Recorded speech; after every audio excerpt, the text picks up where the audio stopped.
নমস্কার বন্ধুরা, আমার রান্নাঘরে সবাইকে স্বাগত। বরবটির তো অনেক সবজি খেয়েছেন, বরবটির এই সবজি একবার বানিয়ে দেখুন। যে বরবটি খেতে চায় না সেও চেটেপুটে খেয়ে নেবে। এখানে কড়াই চাপিয়ে আমি দিয়ে দিলাম হাফ চামচ গোটা জিরে, একটা এলাচ, একটা লবঙ্গ আর এক টুকরো দারচিনি, আর দিয়ে দেব গোটা কয়েক কালো মরিচ আর একটা শুকনো লঙ্কা। এখানে আমি একটা ভাজা মশলা বানিয়ে নিচ্ছি।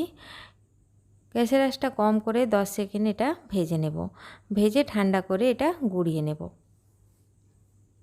এইভাবে একবার বরবটির সবজি বানিয়ে দেখুন, ভাত, রুটি, পরোটা সব কিছুর সাথে খেতেই অসাধারণ লাগবে।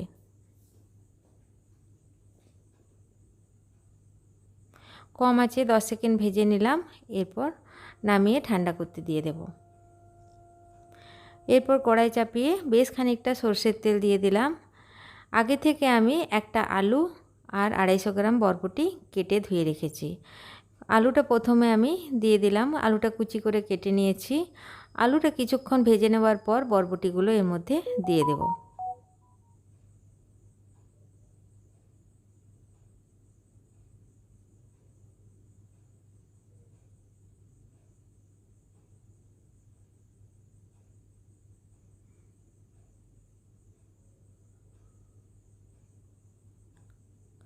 আলুটা বেশ কিছুক্ষণ ভেজে নিয়েছি।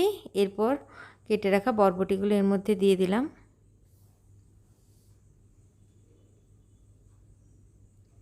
বরবটিগুলো আমি বেশ কয়েকবার ধরে ভালো করে ধুয়ে নিয়েছি। ধুয়ে পর জলটা ঝরিয়ে রেখে দিয়েছিলাম। গ্যাসের আঁচটা প্রথমে বাড়িয়ে দেব, বাড়িয়ে একটু জলটা শুকনো করে নেব। তারপর মিডিয়াম আঁচে এটা সুন্দর করে ভেজে নেব। বরবটির তরকারিতে বরবটিগুলো যদি একটু ভেজে নেওয়া যায় তাহলে বরবটির তরকারির স্বাদটা দুর্দান্ত আসে।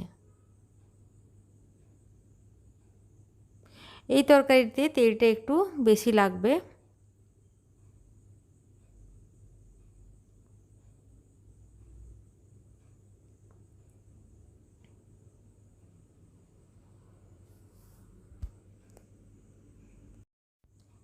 এখানে বরবটি আর আলু খুব সুন্দর ভাজা হয়ে গেছে।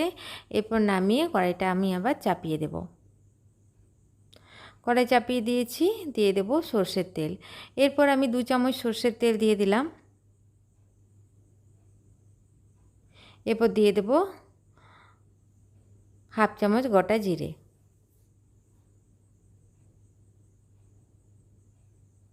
দিয়ে দিলাম একটা কুচি করে কেটে রাখা পেঁয়াজ।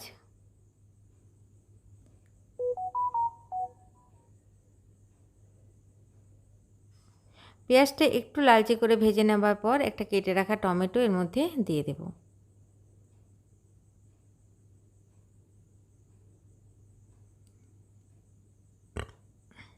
টমেটো আর পেঁয়াজ আমার খুব ভালোভাবে ভাজা হয়ে গেছে। এরপর দিয়ে দেব আদা রসুনের পেস্ট।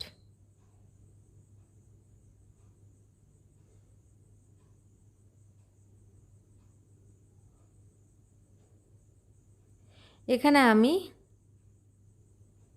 2 চামচ আদা রসুন বাটা দিয়ে দিলাম, আর তার সাথে আমি 2টো কাঁচা লঙ্কাও বেটে দিয়েছি। এক টুকরো আদা আর 4 কোয়া রসুন আর 2টো কাঁচা লঙ্কা আমি এখানে দিয়ে দিয়েছি বেটে।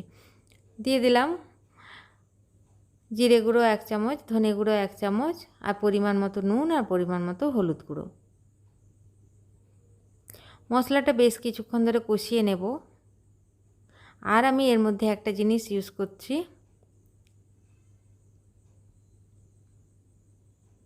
এখানে দিয়ে দেব 1 চামচ বেসন।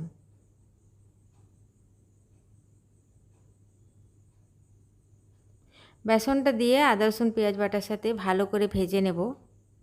বেসনটা দিয়ে ভেজে নিয়েছি। এরপর ভেজে রাখা বরবটি আর আলু এর মধ্যে দিয়ে দিলাম। বরবটি আলুটা দিয়ে ভালো করে মশলার সাথে মাখিয়ে নেব।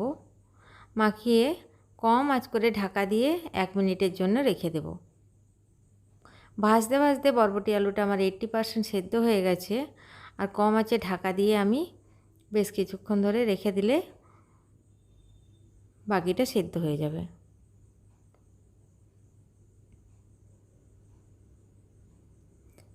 প্রথমে বেশ কিছুক্ষণ ধরে নেড়ে নিলাম।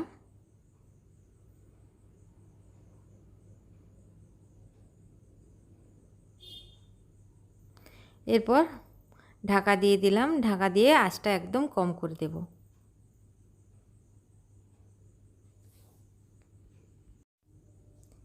ঢাকা খুলে ভালো করে নাড়াচাড়া করে আর যে ভেজে রেখেছিলাম মশলাটা এর মধ্যে দিয়ে দেব আর নাড়াচাড়া করে গ্যাসের আঁচটা বন্ধ করে দেব।